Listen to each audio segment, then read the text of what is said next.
참 이상한 일이 벌어지고 있습니다. 한국의 언어가 어떻게 이탈리아 대학을 점령하고 있는 걸까요? 이탈리아 공영방송 뉴스에 나온 장면이 충격을 주고 있습니다. 이탈리아 명문대에서 한국어 수강 신청을 위해 학생들이 새벽부터 줄을 서서 기다리는 초유의 사태가 벌어지고 있는데요. 이 모습을 본 일본의 저명한 교수가 충격을 받고 입을 다물지 못하고 있습니다. 전 세계의 인지도를 높여왔던 일본의 문화를 뛰어넘어 한국어가 이탈리아에서 돌풍을 일으키고 있는 모습에 충격을 받고 이해할 수 없다며 연구에 돌입했다고 하는데요. 이탈리아에서의 충격적인 이야기를 지금부터 함께 하도록 하겠습니다. 그 전에 잠깐 구독과 좋아요 버튼을 꾹 눌러주시면 영상 제작에 큰 힘이 됩니다. 그럼 오늘의 사연 시작하겠습니다. 저는 이탈리아어와 문화대학 일본학과에서 강의하고 있는 로렌조 교수입니다. 이탈리아는 로마, 나폴리, 그리고 콜로세움과 같이 역사와 예술, 낭만의 상징들이 가득한 나라예요. 1794년 혁명 이후 이탈리아는 자유와 평등의 원칙 위에 민주주의를 세워 유럽 정치, 경제, 문화의 중심지로 자리매김했어요. 비록 저희 이탈리아인들은 우리 언어와 문화를 매우 자랑스럽게 여기고 있지만 제가 일본어를 공부하기로 선택한 것은 전적으로 논리적인 결정이었어요. 당시 일본의 강한 경제력과 높은 GDP를 근거로 삼았거든요. 그때 제 학문 생활은 평화롭고 차분했어요. 매일 아침 햇살이 가득한 제 사무실에서 일본 문학 서적과 전통 전시품들로 둘러싸여 하루를 시작하곤 했습니다. 제 일상은 단순하지만 충실했어요. 아침 햇살이 사무실 창문을 통해 들어와 제 책상 위에 따스한 빛을 드리워 주었고 저는 이른 시간에 도착하여 서류들을 정성껏 정리하고 강의를 준비했어요. 때때로 저는 벽에 걸린 우아한 일본 서예 작품이나 책장에 전시된 전통 도자기 소장품들을 감상하며 잠시 멈춰 서기도 했습니다.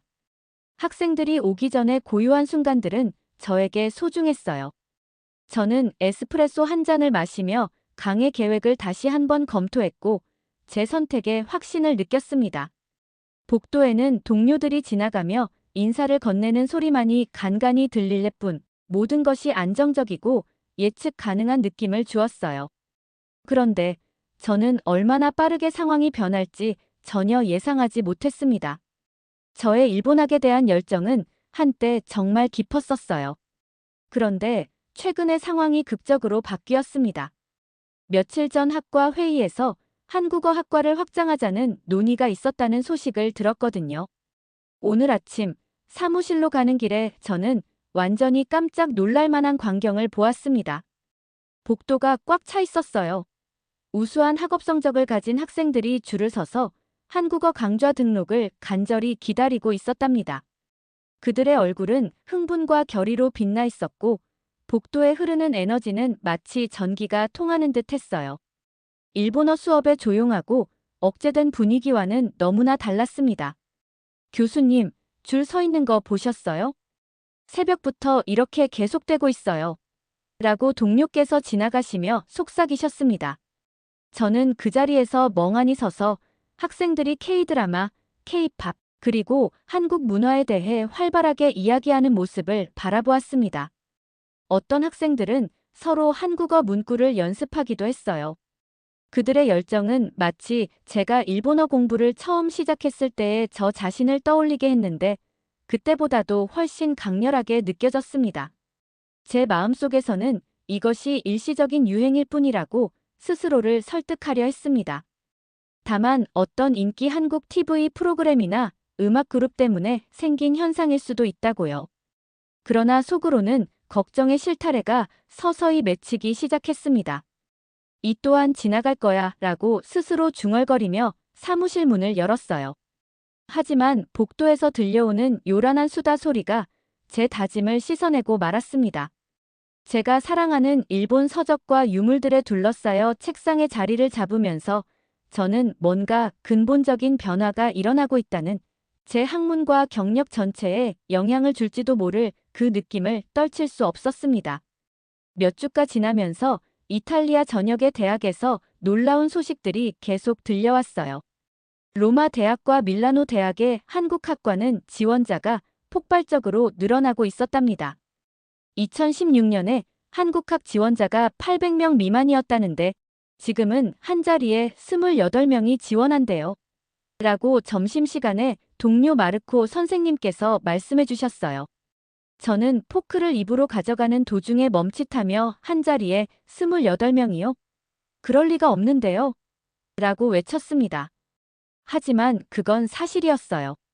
저는 왜 전통 언어와 문화에 자부심을 가져온 이탈리아 사람들이 갑자기 한국에 이렇게 매료되었는지 의아해졌습니다. 무엇이 그 특별한 매력이었을까요? 정부와 대학들은 이 예상치 못한 현상에 신속히 대응했어요. 한국 학과의 정원을 대폭 늘리고 새로운 교수님들도 많이 채용했답니다. 몇몇 대학은 몇 년 전에 문을 닫았던 학과를 다시 열기도 했어요. 한국어 열풍이 제 눈앞에서 학문적, 사회적 변화를 일으키고 있었어요. 로렌조 교수님, 새로 지은 한국학 건물 보셨어요? 라고 또 다른 교수, 소피아 선생님께서 핸드폰에 찍힌 사진을 보여주시며 물으셨어요. 지금 우리 일본학과 건물보다 3배나 크더라고요. 저는 사진 속 세련되고 현대적인 건물을 바라보며 불안한 마음이 엄습하는 것을 느꼈습니다. 학생 선발 과정도 훨씬 엄격해졌어요. 한국어 학과에 입학하려면 학생들은 우수한 고등학교 성적은 물론 한국의 대학 능력 시험에 해당하는 발칼로레아 점수도 높아야 했어요. 게다가 외국어 능력과 탄탄한 인문학 배경도 필요했답니다. 오직 최고의 학생들만 선발되고 있었어요. 한편 제 학과에서 벌어지는 상황은 무시할 수 없었습니다. 한때 대기 명단이 있던 일본어 강의실은 이제 절반 정도 비어 있었어요. 어떤 날은 열심히 기다리던 학생들이 앉았던 자리가 텅 빈 강의실을 보고 놀라기도 했습니다. 교수님, 오늘 수업 취소됐나요? 라고 한 학생이 어느 아침 빈 강의실을 둘러보며 물으셨어요. 아니요, 라고 저는 실망한 마음을 감추려고 애쓰며 대답했습니다. 평소처럼 진행할 겁니다. 몇 명 되지 않는 학생들 앞에서 고전 일본 문학 강의를 시작하면서 저는 점점 큰 위기의식을 느꼈어요. 제가 평생 바쳐온 학문 전통이 근본적으로 흔들리고 있다는 느낌이었거든요. 몇 년 전만 해도 저는 일본학을 그 명성과 유망한 미래 때문에 선택했었는데 지금 와서 내가 올바른 선택을 했는지 의문이 들었습니다. 그날 밤 저는 사무실에 늦게까지 머무르며 창밖으로 캠퍼스를 바라보았어요.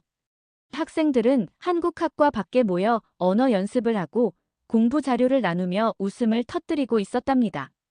그들의 웃음소리가 제 창문으로 흘러들어오니 주변의 고요함과는 뚜렷하게 대비되었어요. 무슨 일이 일어나고 있는 걸까? 라고 저는 혼잣말로 중얼거리며 날이 갈수록 커져가는 이 문화적 변화에 대해 호기심과 동시에 위협을 느꼈습니다. 이 모든 변화 속에서 저는 도쿄 대학의 오랜 동료 마사키 교수님을 만났습니다. 저희는 수년간 연구 파트너로서 일본어와 동아시아 학문에 대한 애정을 함께 나눴었는데요. 이번 점심 모임이 혼란스러운 시기에 조금이나마 위로가 되리라 기대했습니다. 캠퍼스 근처의 카페는 학생들로 분주했어요. 저는 단숨에 마사키 교수님을 알아보았습니다. 예전 그대로 단정한 모습과 진지한 표정을 하고 계셨거든요. 창가에 앉아 자리를 잡으면서 근처 테이블에 앉은 몇몇 학생들이 한국어 문자 연습을 하는 모습을 보았어요. 일본에서도 이런 현상이 벌어지고 있습니다. 라고 마사키 교수님께서 제 시선을 따라 말씀하셨어요. 커피를 젓는 손놀림은 다소 날카롭고 짜증 섞인 느낌이었답니다. 저는 그의 관점을 듣고자 몸을 앞으로 기울이며 어떻게 생각하시나요? 라고 여쭤보았습니다. 그러자 마사키 교수님의 얼굴이 어두워지더군요. 그냥 유행일 뿐입니다. 그들의 문자, 한글. 그냥 몽골 문자에서 베낀 것에 지나지 않습니다. 독창성이 없어요. 라고 말씀하셨어요. 그의 말에 저는 놀랐습니다. 학문적인 분석을 기대했는데 경멸 섞인 말투라 당황스러웠어요. 그들의 알파벳 효율성은 일본 문학의 깊이와 아름다움과는 비교할 수 없지요. 라고 교수님께서 목소리를 높이시며 계속 말씀하셨어요. 한국의 대중문화도 그저 모방에 불과합니다. 드라마, 음악, 모든 것이 일본과 미국에서 베낀 것뿐입니다. 이런 말을 하면서 그의 어조에는 우월감과 편견이 묻어 있어 저를 불편하게 만들었어요. 처음에는 존경하는 교수님의 말씀에 고개를 끄덕이며 반대하기 어려웠지만 마음속 깊은 곳에서는 점점 실망이 커져갔습니다. 교수님, 한국 문화가 학생들에게 왜 이렇게 매력적인지 한번 이해해보는 게 어떨까요? 라고 조심스레 질문드렸습니다. 그러자 마사키 교수님께서는 손을 휙 쓸어버리며 젊은이들은 유행에 쉽게 휩쓸리기 마련입니다. 결국 다시 본연의 공부로 돌아올 거예요. 라고 단호하게 말씀하셨습니다. 그렇게 불편한 점심 식사 후 저는 마사키 교수님의 편협한 시각을 잊을 수가 없었습니다. 그날 밤 저는 한 가지 결심을 했습니다. 바로 제가 직접 한글 수업을 방문해 보기로 한 것이었어요. 다음 날 저는 조용히 한글 수업 뒷자리에 숨어 들어갔습니다. 그런데 제가 본 것은 완전히 충격적이었어요. 강의실의 분위기는 제 일본어 수업과는 전혀 달랐습니다. 수업이 시작되기 전부터 학생들이 이미 한국어로 수다를 떨고 있었거든요. 활기찬 토론과 질문들이 강의실 여기저기서 오갔습니다. 교수님과 학생들이 자유롭게 소통하며 역동적인 학습 환경을 만들어내고 있었는데 이는 제 일본어 수업의 형식적이고 조용한 분위기와는 뚜렷하게 대비되었어요. 이 문맥에서 이 모음이 왜 바뀌는지 누가 설명해 줄 수 있나요? 라고 교수님께서 물으시자 학생들이 손을 번쩍 들며 각기 다른 설명을 내놓고 함께 복잡한 개념을 이해하려 노력했어요. 저는 그 모습을 보며 놀라움을 금치 못했답니다. 제 수업에서는 학생들이 실수할까봐 말을 주저하던 때가 생각났어요. 가장 놀라웠던 것은 한글 자체에 대한 수업이었어요. 교수님께서는 각 자음이 인간의 발성기관인 목, 혀, 입술의 모양을 본떠 만들어졌다고 설명하셨고 모음은 우주, 하늘, 땅, 인간을 상징한다고 하셨어요. 이처럼 과학적이고 철학적인 설계 덕분에 학생들이 한글의 논리를 빠르게 파악할 수 있었어요. 세종대왕께서 한글을 만드신 이유는 서민들도 쉽게 읽고 쓸 수 있도록 하기 위함이었습니다. 그 이전에는 복잡한 한자를 사용할 수 있는 엘리트 학자들만 글을 쓸 수 있었죠. 라고 교수님께서 자세히 설명하셨습니다. 저는 불과 3주밖에 배우지 않은 학생이 이미 기본적인 글을 읽는 모습을 보며 감탄했습니다. 제 일본어 수업에서는 이런 수준에 도달하기까지 몇 달이 걸렸을 텐데요. 사무실로 돌아가는 길, 저는 경외감과 혼란스러움이 뒤섞인 감정을 느꼈습니다. 제가 알고 있다고 믿었던 한글에 대한 모든 것이 완전히 잘못되었음을 깨달았어요. 과학적 원리 효율성, 그리고 디지털 입력 시스템의 혁신적인 장점들은 제가 한 번도 생각해보지 못했던 부분이었답니다. 처음으로 저는 제 학문적 초점뿐만 아니라 동아시아 언어와 문화에 대한 전체적인 이해를 의심하게 되었어요. 한글의 자음과 모음이 인간 발성기관의 모양을 본떠 디자인되었다는 것을 학생들이 직접 체험하는 모습을 보면서 제 눈이 정말로 번쩍 뜨였어요. 그 순간 단순히 또 다른 암기 대상이 아니라 과학적으로 정교한 시스템이라는 걸 깨달았을 때 강의실 전체가 들떠버렸답니다. 한 학생이 그러니까 기억은 실제로 혀가 입 뒤쪽에 위치한 모습을 보여주는 거군요. 라고 외쳤을 때 그 학생의 얼굴에는 저와 똑같이 놀라움이 가득했어요. 저는 한글이 단순한 문자 체계를 넘어서 사회적 장벽을 허무는 혁명적인 도구임을 이해하기 시작했습니다. 세종대왕께서 한글을 창제하신 이유는 서민들이 쉽게 읽고 쓸 수 있도록 돕기 위해서였는데 그 전에는 복잡한 한자를 사용할 수 있는 지배층만이 글을 쓸 수 있었거든요. 한글 뒤에 깔린 이러한 민주적 정신은 저를 깊이 감동시켰습니다. 서민들이 처음으로 자신의 생각을 글로 표현할 수 있게 된 기쁨을 상상해보니 정말 놀라운 선물이 아닐 수 없었어요. 이틀 후, 저는 학술대회 참석을 위해 서울행 비행기에 탔습니다. 구름 사이로 내려다 보이는 광활한 도시를 보며 가슴이 설레기도 하고 긴장되기도 했어요. 한국에 처음 발을 들여놓은 저는 무엇을 기대해야 할지 몰랐습니다. 대회는 서울대학교의 세련된 건물에서 열렸어요. 전 세계의 학자들이 모여 동아시아 언어에 대해 논의했답니다. 제가 일본 문학에 관한 논문을 발표했을 때 많은 한국 학자들이 깊은 일본 문화 지식을 바탕으로 생각이 담긴 질문들을 해주시는 것을 보고 놀랐어요. 그들은 마사키 교수님께서 한국 문화를 평가절하 하셨던 것과는 달리 일본학을 존중하며 접근하셨답니다. 그들의 존중 어린 태도를 보니 제 이전의 편협한 시각이 더욱 부끄러워졌습니다. 대회가 끝난 후 아주 반가운 놀라움이 있었어요. 지금은 서울에 거주하고 있는 몇몇 제 옛 제자들이 찾아왔거든요. 그중 한 명인 마르코는 삼성전자에서 근무하고 있었습니다. 로렌조 교수님, 마르코가 대학 안뜰 건너편에서 활기차게 손을 흔들며 외쳤어요. 서울에 오신 걸 환영합니다. 분주한 분위기의 한국식 바베큐 식당에서 저녁 식사를 하면서 마르코가 자신의 경험을 나누어 주셨어요. 저는 일본어 실력을 인정받고 있어요. 라고 하면서도 하지만 회사에서는 한국어도 배우라고 격려했습니다. 두 언어가 비즈니스의 상호 보완적인 역할을 하거든요. 라고 덧붙였어요. 마르코는 일본에서 시작된 포토 스티커 부스가 한국에서 어떻게 진화했는지도 보여주었어요. 일본에서는 스티커가 인쇄되어 나오지만 여기서는 혁신적으로 사진이 바로 휴대폰으로 전송되어 디지털 파일로 저장되고 재밌는 효과와 손쉬운 공유 기능까지 추가되었어요. 라고 설명했습니다. 그러니까 기본 아이디어를 가져다가 더 발전시킨 거네요? 라고 제가 물었더니 마르코는 눈이 반짝이며 맞습니다.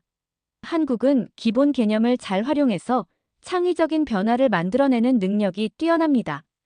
라고 답해 주셨어요. 저녁 식사 후 우리는 홍대 거리를 걸었어요. 전통 한복과 현대적인 액세서리를 조화롭게 입은 젊은이들, 공공장소에서 K-팝 댄스를 선보이는 무리들, 그리고 저녁 불빛 아래 화려하게 빛나는 색색의 간판과 함께 한국어로 외치는 길거리 음식 장수들의 모습은 정말 생동감 넘쳤습니다. 다음 날 아침, 서울의 분주한 거리를 걷다가 저는 완전히 달라진 사람처럼 느껴졌어요. 도시 곳곳에서 넘치는 에너지가 제 마음을 뛰게 했답니다. 젊은이들이 전통적 요소와 현대 패션을 조화롭게 입고 서둘러 지나갔고 길거리 상인들은 즐겁게 외치며 맛있는 향기를 풍겼어요. 그 향기에 큰 아침 식사를 했음에도 불구하고 제 배가 꼬르륵거렸습니다. 가장 인상 깊었던 것은 간판들이었어요. 한글이 줄을 이루고 있었지만 그 옆에 자연스럽게 영어, 일본어, 중국어가 함께 쓰여 있었답니다. 제가 예상했던 딱딱한 언어의 분리 대신 이들 언어가 평화롭게 공존하고 있었어요. 이는 단순히 알파벳 문제를 넘어서 서로 다른 문화들이 각자의 정체성을 유지하면서도 영향을 주고받을 수 있다는 의미를 담고 있었습니다. 실례합니다. 제가 뜨거운 생선 모양 과자를 파는 젊은 여성에게 정중히 말씀드렸어요. 한 개 맛봐도 될까요? 그녀는 웃으며 달콤한 간식을 건네주었고 간단한 영어에 이탈리아어 몇 마디를 섞어 말씀해 주셨답니다. 저는 깜짝 놀라며 이탈리아어도 아세요? 라고 물었어요. 조금이요. 이탈리아 요리 프로그램을 보면서 배우고 있어요. 라고 그녀가 웃으며 대답했어요. 저는 언어를 사랑해요. 일본어도 조금 알아요. 이 짧은 만남은 제게 깊은 생각을 하게 했어요. 여기서는 한 언어가 다른 언어를 깎아내린다는 느낌 없이 여러 언어를 아우르며 살아가고 있었거든요. 왜 저는 일본어가 한국에 밀리는 것에 대해 그렇게 방어적이었을까요? 아마 두 언어가 함께 번영할 수 있지 않을까 하는 생각이 들었습니다. 호텔로 돌아와서 저는 대회를 주최했던 박 교수님께 전화를 드렸어요. 한국어 교육이 어떻게 이루어지는지 좀 더 보고 싶습니다. 내일 대학 수업을 방문해도 될까요? 라고 말씀드렸어요. 다음 날, 저는 서울대학교에서 진행되는 고급 한국 문학 수업에 참석했어요. 교수님께서는 고대 한국 문헌을 현대 글로벌 문학과 훌륭하게 연결 지으시며 한국, 일본, 서양 전통 사이의 유사점을 짚어주셨답니다. 학생들은 전통적인 시각에 도전하는 복잡한 토론에 참여했어요. 18세기 한국 시인이 일본 하이쿠의 이미지를 어떻게 사용했는지 보세요. 하지만 그 형식을 한국 문화에 맞게 적응시켰습니다. 라고 교수님께서 지적하셨을 때 저는 열심히 필기를 했어요. 이 통합적인 접근 방식은 제가 예전에 경쟁적 사고방식에 갇혀 있었던 것보다 훨씬 더 정교해 보였습니다. 여기서는 어느 문화가 우월하다는 것이 아니라 서로 어떻게 보완하고 풍요롭게 하는지가 중요한 것이었어요. 그날 저녁, 저는 서울에 거주하는 옛 제자들을 또 만났습니다. 전통적인 한국 장식 요소가 가미된 현대적인 카페에서 모였는데요. 지금은 한국어, 일본어, 이탈리아어를 잇는 통역사로 일하고 있는 리사 선배님께서 자신의 경험을 나누어 주셨어요. 처음에는 동아시아 여러 언어를 배우는 게 혼란스러울 거라고 생각했어요. 라고 리사 선배님께서 밝은 파란색의 나비콩 차를 저으며 말씀하셨어요. 하지만 서로 도와주더라고요. 한국어와 일본어의 역사적 연관성을 이해하니 두 언어 모두 더 잘 이해할 수 있었습니다. 마르코도 신나게 고개를 끄덕이며 제 한국 동료들은 제 일본어 지식을 존중해요. 경쟁 관계가 아니라 상호 보완적으로 보고 있습니다. 라고 덧붙였어요. 그들의 말씀이 제 마음속에 울려 퍼졌어요. 호텔로 돌아가는 길, 서울의 야경을 바라보며 수많은 불빛이 밤하늘에 반짝이는 모습을 보니 저는 제 과거의 오만함에 대해 부끄러움이 밀려왔습니다.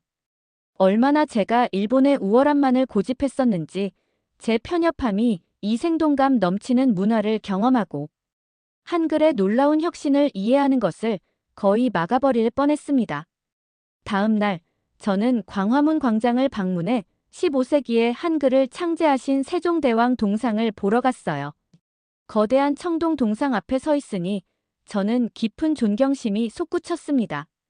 이 위대한 지도자는 복잡한 한자가 어려워 대부분이 배울 수 없었던 당시 서민들도 쉽게 읽고 쓸 수 있도록 한글을 창제하셨습니다. 그는 명예나 권력을 위해서가 아니라 백성들의 삶을 개선하기 위해 소통의 혁명을 일으키셨던 거예요. 근처에 모인 한 학교 단체의 선생님께서 세종대왕의 업적을 설명하고 계셨는데 저는 귀 기울여 들었습니다. 선생님께서는 자음들이 발음할 때 입의 모양을 본떠 디자인되었다는 것을 설명하셨고 한 작은 소년이 그 소리를 내며 글자 모양과 자신의 혀 위치 사이의 연결고리를 이해하자 얼굴에 환한 미소가 번졌습니다. 비밀 코드처럼 알맞은 이유가 있군요. 그 소년이 외쳤어요. 바로 그랬습니다. 과학적이고 직관적인 시스템이 지식의 민주화를 이루어낸 것이었어요. 그래서 이탈리아의 학생들이 한글을 배우는 데에 이렇게 열광하는 것도 이해가 갔습니다. 그날 오후, 저는 동아시아 비교 언어학을 전문으로 하시는 김 교수님을 만났습니다. 유럽 대학에서 일본어와 한국어 학과 간의 경쟁은 참 안타깝습니다. 라고 김 교수님께서 전통 한국 차를 나누며 말씀하셨어요. 두 언어 모두 귀중한 통찰과 문화 이해를 제공하니까요. 저도 이제 그 점을 깨닫기 시작했습니다. 그런데 일본학에 대한 관심이 줄어드는 문제는 어떻게 해결해야 할까요? 라고 솔직하게 여쭤보았어요. 그러자 교수님께서는 지혜롭게 웃으시며 경쟁자로 보지 말고 오히려 그 연결점을 탐구해 보세요. 일본어와 한국어는 구조적 유사성, 역사적 영향, 그리고 문화적 교류를 공유합니다. 두 언어를 비교하는 과정을 개설하면 두 언어 모두에 관심 있는 학생들을 끌어들일 수 있을 겁니다. 라고 제안하셨습니다. 그 제안은 제 마음속에 불씨를 지폈어요. 만약 두 언어를 모두 기념하는 새로운 커리큘럼을 개발한다면 어떨까요? 일본학의 과거 영광에 안주하기보다 학생들의 변화하는 관심사를 반영하면서도 제가 사랑하는 일본어와 문화의 가치를 보존할 수 있는 혁신적인 무언가를 만들어 볼 수 있지 않을까 생각했습니다. 서울에서의 마지막 밤, 저는 명동 쇼핑가를 거닐었어요. 어디를 가나 문화의 융합이 보였어요. 서양의 영향을 받은 한국 패션, 현대 커피 전문점 옆에 자리한 전통 찻집, 고층 빌딩 사이로 보이는 고대 사찰까지. 저는 노트북에 붙일 작은 한글 키보드 스티커 세트와 한국 언어학 관련 책 한 권을 구입했어요. 이 소품들은 제 여행의 기억이 될 뿐 아니라 더 열린 마음의 시각으로 나아가게 한 상징적인 물건들이 될 겁니다. 그날 밤 짐을 싸면서 단 일주일 만에 얼마나 많은 것이 바뀌었는지 곰곰이 생각했어요. 의심과 편견에 차서 서울에 왔던 제가 이제는 한국어와 한국 문화를 존중하며 일본학이 어떻게 발전할 수 있을지 새로운 아이디어를 품고 로마로 돌아가고 있었습니다. 비행기에서 집으로 돌아가는 길, 저는 일본과 한국의 비교 연구에서 언어, 문학 그리고 문화 교류라는 새로운 과목의 계획을 스케치하기 시작했습니다. 이 과목은 두 언어 사이의 역사적 연관성, 각각의 독특한 강점, 그리고 서로에게 미친 영향을 조명할 예정입니다. 학생들은 두 문자 체계의 발전 과정과 현대 사회에서의 실제 응용을 비교하며 탐구할 수 있을 거예요. 저는 한국에서 초청 강연을 해주실 분들을 초대하고 교환 학생 프로그램을 마련하며 일본과 한국 모두로 학습 여행을 조직하는 방안도 생각했습니다. 한국에 대한 관심 증대를 위협으로 보지 않고 오히려 일본학을 활성화할 기회로 삼으려는 마음이었어요. 비행기가 로마 상공에 내려오기 시작하면서 저는 창밖의 익숙한 풍경을 바라보며 약간의 불안함과 설렘을 동시에 느꼈습니다. 변화는 언제나 쉽지 않아요. 특히 오래된 믿음에 도전할 때는 더욱 그렇죠. 마사키 교수님처럼 한국학을 열등하게 보는 몇몇 동료들이 제 새로운 접근 방식을 반대할 수도 있겠지만요. 하지만 저는 시도해보기로 결심했습니다.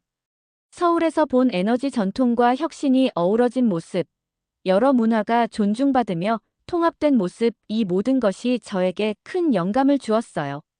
저는 그 정신을 제 강의와 연구에 그대로 담아내고 싶었습니다. 호텔에 도착한 다음 날 아침, 저는 평소처럼 일찍 사무실에 도착했습니다. 일본 서적과 유물들이 반겨주었지만 이제는 그것들을 우월의 상징이 아니라 다양한 동아시아 문화의 소중한 한 부분으로 바라보게 되었어요. 새로 산 한국 언어학 책을 일본어 문법 서적 옆에 놓으며 저는 작지만 의미 있는 변화를 실천했답니다.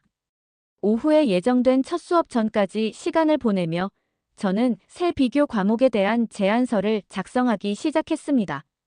학생들의 참여도를 높이고 더 넓은 문화 이해와 급변하는 세계에 맞는 실용적 능력을 기를 수 있다는 점을 강조하며 말이 자연스럽게 흘러나왔어요.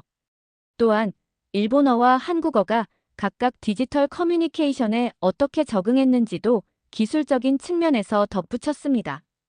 그때 문을 두드리는 소리가 들렸어요. 부서 코디네이터 소피아가 들어오며 로렌조 교수님, 서울은 어떠셨어요? 학생들이 교수님께서 언제 돌아오시는지 궁금해하고 있더라고요. 다음 학기 수강 신청이 다음 주에 시작되는데 어떤 수업을 진행하실지 문의가 많습니다. 라고 물으셨어요. 저는 미소 지으며 새로운 자신감을 느꼈어요. 사실 새로운 과목을 준비 중입니다. 일본학과 한국학을 잇는 다리 같은 과목이요. 소피아께서는 놀란 눈썹을 치켜올리며 정말요?